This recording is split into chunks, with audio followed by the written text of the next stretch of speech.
there, fans. Welcome back to our channel. As promised in our last project update, we were going to do a video of the top cartoons that I've watched throughout my life. So these are Prime Animation's top 10 cartoons of all time, right? If you haven't seen some of these, I highly recommend it. More than likely you guys have. But if you guys haven't, give it a shot. Take a look. There's some of these you can find on YouTube for free by the company itself that issued it. And so let's go ahead and jump into it. Now, I do want to say that none of these are in any type of ranking. It's too hard to rank, like which one's my favorite, which one's my, I wouldn't be able to do that, to be honest with you. So I'm just giving you a random list, or I should say a list of cartoons that I've highly watched in random order, right? So there's no ranking to this whatsoever. So obviously, by the type of channel that I have and the project that I'm working on, obviously, you guys know that Transformers is one of those shows that is just at the top. There's nothing cooler than sentient robots that transform into either a vehicle or into some type of cyber animal, right? We've mentioned it before in our rankings video, the top 3 Transformer shows, because there have been a number of them. I think we had like 18, and there could have been more that weren't on that list. But the top 3 for me, obviously was, again, no order whatsoever, but I am a big Beast Wars fan from the 90s. Transformers animated, though the cartoon style to it was very different, very unique. However, the story that got fleshed out was impeccable. Beast Wars had 3 seasons. Transformers Animated had 3 seasons. And to, top it off, we have Transformers Prime, which also had 3 seasons. And obviously Transformer Prime just being at the top of the list for me, obviously because of the visuals, the storytelling, the action, everything was just perfect, as close to perfect as you can get, right? All right, next we'll move on to the Batman series, right? So back in the 90s, one of the first animated series to come out from the superhero genre was Batman the Animated Series. Ran for 4 seasons. It was very dark, but it was such a compelling story. Really just phenomenal, right? It was a series that redefined cartoons as a launching platform for the series that we know now, right? Essentially, not only was it a launching platform for series that came afterwards, that came from Warner Brothers Studios, but it also set a new precedence for, cartoon shows in general and how they would be viewed going forward from that point, right? After the Batman animated series, we've got the new Batman Adventures, which changed some of the cartooning style, some of the character designs, right? But it continued on with the story. We got to see Dick Grayson as Robin go into Nightwing, and we got to see a brand new Robin in that. And we also got, as a regular member, Batgirl, which was really cool. Anytime I had Batgirl, I enjoyed it, right? And then after that, it eventually we got Batman Beyond, which was Batman in the future, unable to continue because youth is only temporary, right? And the one thing that we can't do is fight off Father Time. So a new successor was named for Batman, and so we eventually got Batman Beyond, which is a futuristic type of Batman. I would really like to see a movie on Batman Beyond done well. Because lately, honestly, the movies have just tanked for me. But anyhow, we got 3 seasons of Batman Beyond. And what's beautiful is Kevin Conroy, the legendary, the late, may he rest in peace, Kevin Conroy, voiced Batman not only in these 3 films, or in these 3 series, excuse me, but he went on to voice Batman in multiple series, video games. From what I understand, he even had a guest appearance in one of the DC shows. I never got into the TV series, but yeah, he was a legend, and he's obviously irreplaceable, right? But moving forward, we'll keep on going. After the Batman series, obviously we got Superman, the animated series. Due to the success of Batman, right, we got to see the Boy Scout, right? my personal favorite superhero, Superman. I loved the animated series, not as dark as Batman, obviously, because Batman is a dark character. Superman is not. Superman is supposed to represent light, right? But nonetheless, he was able to get 3 seasons out of that. And so, it eventually led to a Batman Superman crossover, which was a really cool crossover. You had the Dark Knight against the Boy of Light, and they're on the same spectrum as far as their heroism or what their goal is. It's just how to achieve it is very different. You've got Batman who, intimidates and is a vigilante, right? And his methods of interrogation are not consistent with the laws, right? Where Superman is a Boy Scout, he tries to follow the law as close as possible, right? He's all about order and structure and so on and so forth. So eventually they realize they're on the same wavelength, and there's the Joker and Lex Luthor who are behind, right? Who are the 2 villains that are behind everything that's going on right now in between Gotham and Metropolis. So they eventually come together for the greater good, right? And their friendship on an animated series from that point forward really takes off, because they agree that their styles are very different. However, at the end of the day, they're still fighting for good, and that brings them even closer together. So that is an amazing story all in its own. Now, from that, like I said, these 2 particular cartoons would be the launching platform for something else to come. And when you have characters like Batman and Superman, and with the success that they carry, well, you want to add on to that, right? So we got Justice League and Justice League Unlimited, right? So it brought together, in addition to Batman and Superman, we had Wonder Woman, Flash, Martian Manhunter, Green Lantern, Hawkgirl as your core team for Justice League. And then by the time that Justice League Unlimited came around, we got a slew of different heroes to join the mix, right? And when you add that type of a character cast, right? Number one, they were able to pull it off wonderfully, right? They put Martian Manhunter in charge of missions, and he would disperse people based on their skills, right? And who was better equipped to take on the task that was at hand. So they became like a global hero system, if you will.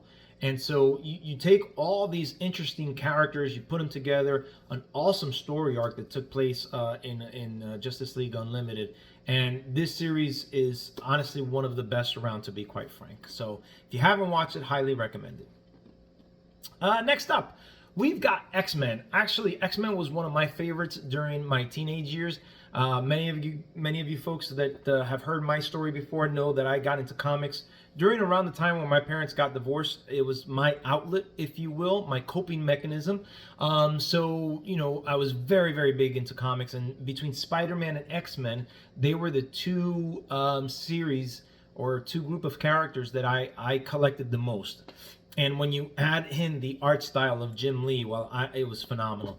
So in the 90s, we got to see X-Men, the animated series. The series got you as close to the comics as possible, modernized a bunch of things, right? Had an awesome cast, action in every episode, and along with some pretty good storytelling, right? It made for an interesting series. Man, let me tell you, I couldn't wait every Saturday morning at 11 a.m. to get behind my TV and watch the series. As a matter of fact, back then there was VHS. We didn't have DVDs or Blu-rays or stuff like that. We had VHS, and I would record that series because it was prior to things being digitized and so on and so forth. These types of series or collections were not done back then. So I remember recording them as they aired every Saturday morning. Now, what's interesting is after the X-Men animated series, the 90s X-Men, we got a variation of it called X-Men Evolution. X-Men Evolution was pretty cool because what it did was it gave you a different version of the story, telling you, the X-Men story, their struggles with their powers and being accepted amongst humankind and so on and so forth. But what they did was they brought it down to a teenage level, right? Most of the characters, save for Wolverine, obviously Professor X, and Storm, right? All the other characters were teenagers, which was fascinating because I really enjoyed them using their powers in everyday life, not just using their powers against supervillains or to stop evildoers and so on and so forth, right? It was just everyday stuff. Like I remember Jean Grey's, she's getting ready for school, and she's using her telekinesis to brush her hair. I mean, if I had powers, I would be doing stuff like that on a regular basis, right? So, you've got telekinetic powers. Hey, you can't find the remote? No need for it. Boom, I'll turn it on with my mind, right? Type of thing. So, I really enjoyed it. It lasted about 4 seasons. By the way, X-Men Animated lasted 5 seasons.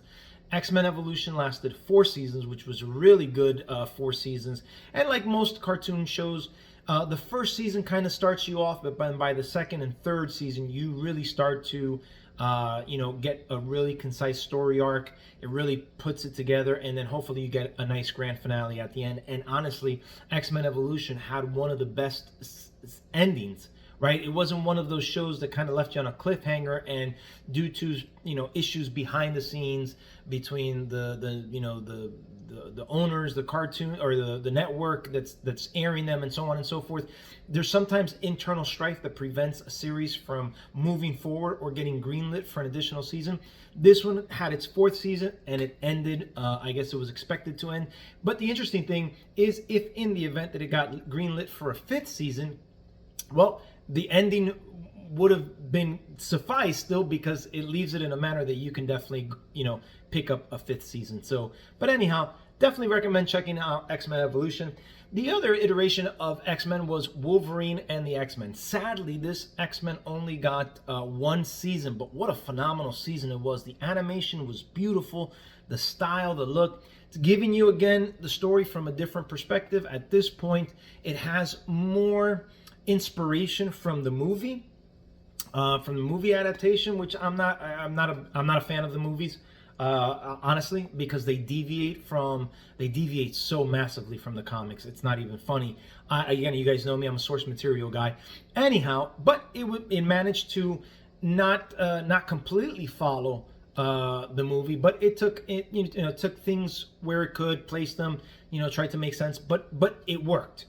And I'm very, very sad that this one did not get a 2nd season, because at the end of the 1st season, we got a glimpse into actually Apocalypse somehow being able to take over the world, and we get into the Age of Apocalypse, which is a phenomenal comic book series. I remember collecting it in the 2000s, if I'm not mistaken, or it might have been late 90s, I can't remember.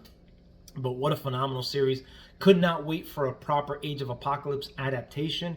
And it's just so sad that we didn't get that in Wolverine and the X-Men. If there's any show that deserves a 2nd season, it's that show. I'm sure you can see some online artwork, concept artwork from the 2nd season, and it just looks absolutely phenomenal. If I won the lottery, I would definitely see if I can back up this particular season one way or another, to be quite honest with you. Next, we have Disney's The Gargoyles. Disney's Dark Series was a phenomenal hit, to be honest with you. Mixing aspects of Shakespearean literature was amazing and compelling. Unfortunately, the demise of this show came at its final season. It had 2 seasons. The first one, again, slow to take off. I think it had like 13 episodes, something like that. But the 2nd season had like over 50 episodes. Had a huge amount of episodes. So when you look at those 2 seasons, phenomenal storytelling, specifically the 2nd one. It was just something that really captivated you. Again, this was one of those shows where I could not wait to get off from school. I remember I was in high school, and I would rush home to go watch, this series. I have the DVDs, and so it's a phenomenal story. I highly recommend it. It might take you a minute to get into, but it's an awesome. See, I even have the action figures that are done by NECA. Cool action figure, and just a phenomenal character. The characters you really just get hooked and attached to, just like almost anything. But it's an amazing story. Like I said, unfortunately, it ended at the 3rd season. There was an internal change from what I've read. They have there was a writing change. Maybe some director change.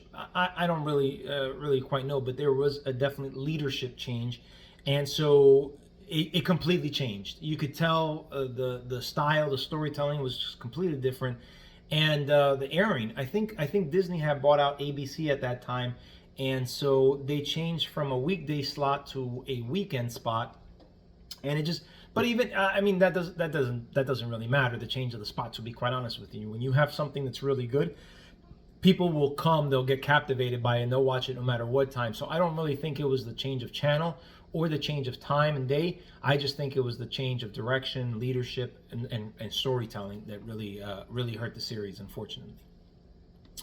Next up, I've got Spider-Man.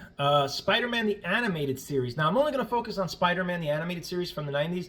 There have been other versions like Spectacular Spider-Man or Ultimate Spider-Man or stuff like that. I'm not going to really get into that because I really haven't seen every single episode. I did not follow those two series as closely as I did with this one. As a matter of fact, my kids and I just finished watching the entire 5 seasons for the first time together, and they absolutely loved it. So, similar to the X-Men, this series is going to get you as closest to the comics as possible. It's going to give it a modernized view, obviously, but the core of the story really does mimic the comics and the source material. Arguably, this is one of the best cartoons of all times, and it had a total of 5 seasons under its belt. So I would definitely recommend checking out Spider-Man, the animated series from the 90s. You're going to get some really, really good storytelling there. And you can't help to feel for Peter Parker in this particular series.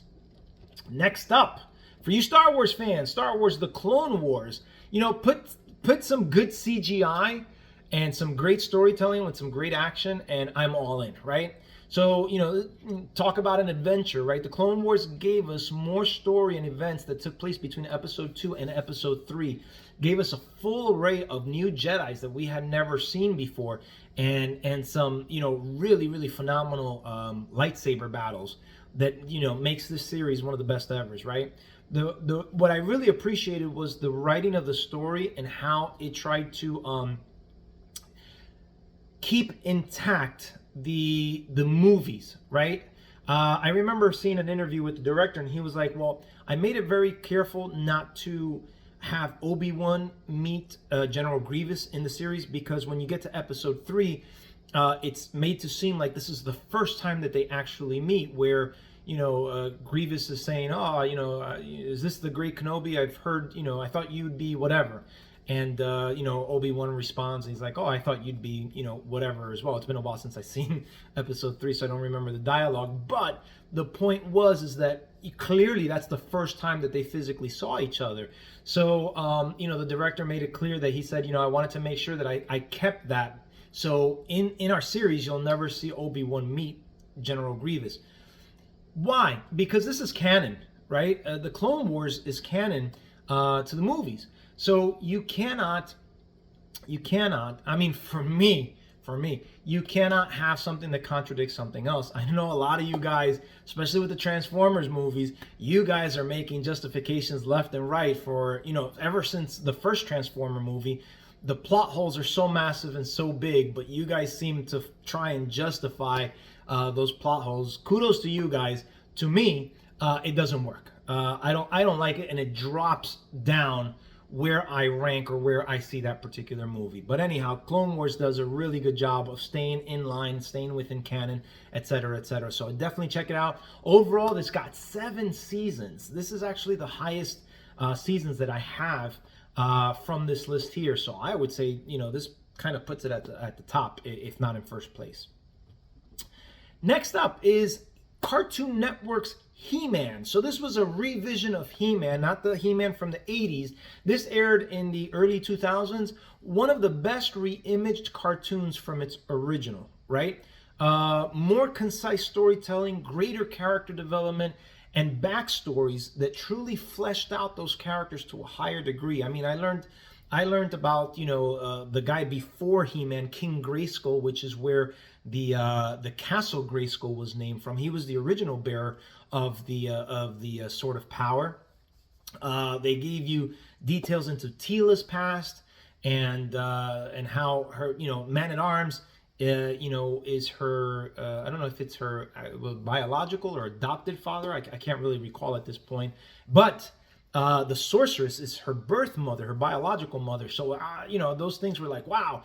And then what was really cool, by the time that you got to the third season, they were, I think in the second season, they were kind of introducing new villains. Well, I mean, they introduced new villains throughout the entire thing, but a prominent villain. So you have prominent villain Skeletor in the first season. Into the second season, then his power was challenged was threatened by the Snake King, King Hiss. And we got to see him come abroad, if I'm not mistaken, towards the end. By the third, he's fully introduced into the series as a competitive villain towards Skeletor and obviously towards He-Man. And then we also got hints of a greater villain named Hordak. And I think, if I'm not mistaken, we saw that in the backstory of King Grayskull, how I think it was Hordak who was his original enemy back then, or the evil that was facing Eternia at that point. So the hint of possibly having Skeletor, Hordak, and King Hiss, as potential threats to Eternia was phenomenal. Unfortunately, season 3 ended. And it did end on a cliffhanger. You could tell that they wanted to do a fourth season by the way that it ended. And unfortunately, I don't know what happened. I haven't been able to find out the reason why the fourth season didn't take place. But obviously, we can jot it down to, probably issues between Cartoon Network and Mattel, if I'm not mistaken. And maybe that's what took place. And it's sad, because when those things take place, we the fans are the ones who are impacted the most. We're the ones left hanging. I think every show should automatically set forth to have a closer. Now, in the event that it doesn't do good, that's different. But if it does do good, then it should. These companies should anticipate a good closing season. For successful shows. Anyhow, highly recommend watching He-Man. Really good. I also liked how they explained how Skeletor came to be. And they brought in, all these different tribes of Eternia. They had like a pterodactyl or gargoyle type tribe. They had these lions or cat people that were trying. They're really phenomenal. I really got to explore Eternia, the planet of Eternia. It would be phenomenal if they took this version and adapted it into a movie. It would be phenomenal. I would definitely like to see that. Finally on our list is Avengers, Earth's Mightiest Heroes. Like I said, there's other Avengers similar to like in Spider-Man, right? I think you have, I think it was Ultimate Avengers. It kind of mimicked more the MCU, but this was when it was just getting started, right? So like many of the other cartoons on this list, having a superhero team adds more intrigue and excitement to the viewer. Let me explain a little bit further. A superhero alone is pretty cool, but their moves can get repetitive. I mean, from the Batman animated series, we know that it's the Batarang. He's going to do flips and kicks and so on and so forth to take down his enemies, right? Likewise with Superman, he's going to use more than likely brute force to bring down his enemy as much as possible. There are going to be times where he's going to have to think a little, strategize, but we know that that's where that's going. Now, when you introduce an array of different superheroes and you build a superhero team, then you've got something different, because each superhero has a different unique ability and a unique power. And sometimes you can even team up those powers to do something cooler. So it just adds a different dynamic, to be honest with you. Earth's Mightiest Heroes has a slew of guest appearances, which is one of the things that I absolutely love. One of the things that I criticize actually from the X-Men animated series was that they had guest appearances, but nobody really joined the team. X-Men Evolution fixed that. Likewise, in Transformers Animated, we had just basically the core five, I think it is, and nobody joined, even though we had a couple of guest appearances, but nobody really joined the team. Supposedly in season 4, they were going to join the team, but obviously that didn't go through. We were going to have, if I'm not mistaken, it was Ironhide and Jazz join the Earthbound team. But anyhow, but for Avengers, Earth's Mightiest Heroes, I don't know if anybody, I can't remember if anybody actually joined. I mean, they had a pretty good cast. I think it was like 6-7 characters. However, by the end of the final season, you had all of these guest characters that had appeared throughout the first 2 seasons come together, right, to stop Galactus, the final villain. So I thought the ending was phenomenal. Got 2 seasons, And we got to see characters like Wolverine, Fantastic Four, I think it was Neymar, I'm not 100% sure, but we got to see people like Luke Cage, Iron Fist, Spider-Man was involved. So we got to see a bunch of different characters, and for one final giant team up, it was like a Royal Rumble team up type of thing. So it was absolutely phenomenal. If you guys haven't watched it, I highly recommend it. They also did a phenomenal job with the Secret Invasion, with the Skrulls. I think the MCU is missing the mark on how they presented the Skrulls in the Captain Marvel film, if I'm not mistaken, and everything that they've been doing with that, they're missing the mark. We could speculate why. I have my own theories why, but all of these cartoons are prior to the current agenda that's going on, right? These were cartoons that were focused on just good old storytelling, right? Making sure that it was honoring source material and where that stuff came from. The new stuff doesn't do that. They're focused on other things. They don't care about the source material. They could care less, and we know that. I mean, you might be able to reference certain things, but if you really cared about it, you would treat it with honor and respect, right? And that's not what's happening. But guys, that's pretty much my list. There are some other cartoons that were really great that I'll just mention off the top of my head. I think Teenage Mutant Ninja Turtles was really good. Obviously, it still has a huge fan following. Captain Planet was also a good one that I would recommend watching. Pretty cool to watch, 5 teenage kids get rings of power. The elemental powers, and they're trying to fight against villains who are destroying the planet. They're polluting the planet. They could care less. And then when they get overwhelmed, they put their rings together, their powers together to form Captain Planet. He's a Superman type of character where he's invulnerable. He has all these different types of powers, superhuman strength, ability to fly, and so on and so forth. So pretty cool. I would highly recommend watching that as well. So guys, that's it for my list. Tell me if you guys have seen any of those cartoons. Which ones do you like the most? Which ones are your favorites? Which ones are the ones that you keep watching and you still get entertained to this very day, right? Don't forget to hit like, subscribe, and I'll see you guys next time. Till all are one, peace out.